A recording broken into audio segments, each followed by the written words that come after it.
Hey friends of YouTube, I want to show you a little trick here. I've got a Maytag front load washing machine. Let's see if I can get the model number of it for you. There's your model number. Sorry, it's being a little shaky. What the problem was with this is it was bringing up an error code. It would not drain, and I know the drain's not clogged up. Obviously it'd be all over the floor. So what the issue is, this thing has what they call a pump filter, coin collector, that catches everything that comes out of your pockets and lint and all that good stuff. So there's some videos on YouTube I've been watching, and there's one video where this gentleman is actually taking the top off of this unit, and you can watch it. These are good videos. I'm not dogging anybody, but they're actually taking the top off of this unit along with the control panel and the faceplate of the unit itself, which involves removing this tension spring for the door sill. Let's see if we can get the end of the spring there. It's over here on my unit. I don't know about yours, but literally you have to peel that off, take the faceplate off, the top of it, the control panel. It's just a whole lot of craziness, but it gets worse. There's actually some folks on YouTube, and they probably don't have any choice with if they've got a tight quarters or if their units are stacked on top of each other in a closet. They can't do what I'm fixing to explain to you. Some of them are actually cutting a hole with a hole saw, 11 inches or so. There's videos on this, you can watch it. They're cutting a hole in it or taking a grinder and cutting an access panel in the unit itself, which I didn't really want to do, but I really did not want to take this entire unit apart. I've got room in my laundry room to do such a thing, but I just didn't want to. Excuse the mess. We've been without a washer for 2 days with me trying to figure this out without calling a technician. But nonetheless, let me show you a trick that might help you to where you don't have to go through all this, and especially avoiding the warranty of cutting a hole in the unit itself. Okay, so me having the extra, I don't know what these cost. I think they were like $400 for the set. Having those extras is such a bonus on this matter. Not only that, I didn't want to have my wife having to lean down near as far to go from point A to point B, but that's not important. The cool thing about having this cabinet here is, instead of ripping the unit apart and the possibility of not getting that door sill back on correctly, there is 4 machine screws. Right there they lie. 1/4-inch nut driver. You got 1 screw here, you got 2 in the center, and then 1 on the other end. Okay? After you do such, taking those apart,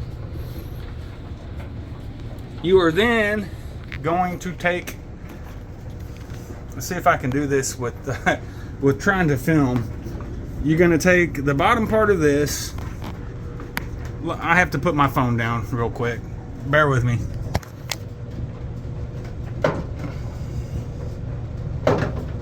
Okay, so you literally pull it down from the bottom, and this cabinet, like I said, really helps. You're going to then take the nut driver that you took the 4 screws out with. Let me get the flashlight here so you guys can actually see what I'm talking about. There is the pump. That's what you want to disassemble That's the coin collector, the lint collector, the filter basically for the pump. So I've done this earlier, but my video sucked, so I'm redoing it. So you can literally, if you have this cabinet, you can literally reach up here. Bear with me here, folks.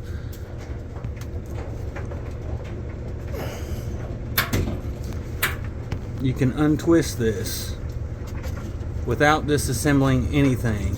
You're gonna pull your filter out. Of course, I've done cleaned it, but that's what it looks like. You can then, you probably want to put some plumber's grease or something on this. Maybe a little Vaseline. Woohoo! But I'm just telling you, you don't have to take this unit apart to do all of this. You're gonna then reverse what you just did. And I've ran this unit twice since I have done this, and I've had no leaks just by hand tightening. Oh, there went the nut driver. Just by hand tightening the unit. Let's see if I can do this here. One-handed. Nope. Okay, nut driver's back in place. And if you look up inside here, your door seal has that flexibility in order for you to pull this out 3 inches or so, in order for you to get your little hand up in here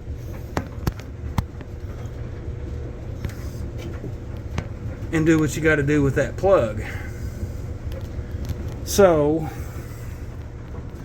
take this back out, let her fall, whatever. Put your screws back in, run to the unit, make sure that your door seal. See this thing right here, if you push on the unit on the inside, this thing has a lot of flexibility. Excuse that nastiness in there. We've got a lot of dogs, and we gotta frequently clean the seal here and clean up under the door, or else you'll get some drips coming on down. But I really truly hope that this helps some people, because this unit I've had for 1.5 years maybe, and instead of taking this all apart, even though I got room to do it, I'm lazy. I was literally, especially if you got a lot of pets like me, or you don't clean your pockets out correctly and what have you before you put this in, put your load in, it's gonna frequently do this, maybe once a year, and you're gonna get tired of having to disassemble this unit. Like I said, the bottom cabinet, it helps tremendously with this. Now, if you do got room, I've got a little room in my laundry room. There's my tankless water heater I installed not too long ago. It works awesome. Sorry about that. Anyways, if you've got room and you don't have that cabinet to where you can get up under it like I just showed you, you can pull it back enough, tilt it on a 45-degree angle against the wall to where the unit won't fall on you, and then you can do exactly what I just did. I promise you, if you can do this, it will save you a hell of a technician bill. And I really feel sorry for the people that have these units stacked on top of each other in a tight closet or hallway or whatever, because they cannot do this. You know, they're either going to have to pay a technician to come out, rip the dryer out off the top of the unit, pull the unit out, disassemble the thing. Unless the technician knows what he's doing, he can come in and do exactly what I just showed you. I don't have the bolts back in it yet, but I mean it's right there, and I'm not putting no unnecessary force on this gasket right here. Like I said, it's got the flexibility for that thing to move. So I showed you the model number. I don't know what it is, but I showed it to you. So if you're, And your unit might not be the same model number, but it might look similar, and it might have the same procedure. But this is what it looks like. It's got the extra power, and this is 2025. I bought this unit late in 2023. And like I said, I bought the cabinets underneath. I think it was an extra 380 or 400 bucks. But it just helps. It helps the back a little bit. You're not having to bend down near as far, but I guess it's kind of silly because we never even used this one. We use this one quite a bit for the dryer stuff, but this one never gets used. But like I said, it does not strain anything. You don't have to take apart the top, the control panel, the face plate, or the door seal, along with that tensioner spring, which I hear is an absolute nightmare. I do feel sorry for the people that's got a stacked unit and a tight closet, or whether they can't do this procedure. And even if you don't have the bottom cabinets, you can still do this, providing you can pull your washing machine out enough to tilt it on an angle in order to stick your hand up under the unit. So I really hope this helps. And I watched a video of some dude drilling a hole in this, and I was like, I don't care if it voids the warranty. I really don't want to disassemble this unit once a year in order to do this procedure. And not only that, you know, some people are dogging Maytag, and I get it. If you got the stackable unit and you can't do what I'm talking about, it really sucks. It truly is a design flaw. But at the same time, the reason I bought this is because it was American made. Of course, the parts were shipped over from overseas, but it was assembled by Americans, and it had a 10-year warranty. And I dug it. You know what I'm saying? Nothing against the Samsung or the LGs or the Kung Pao chickens or whatnot. You know, no offense there. I'm just saying, just buy American if you can. Yes, this has a design flaw, but there is ways around certain things, folks. Thanks for watching. I really appreciate you.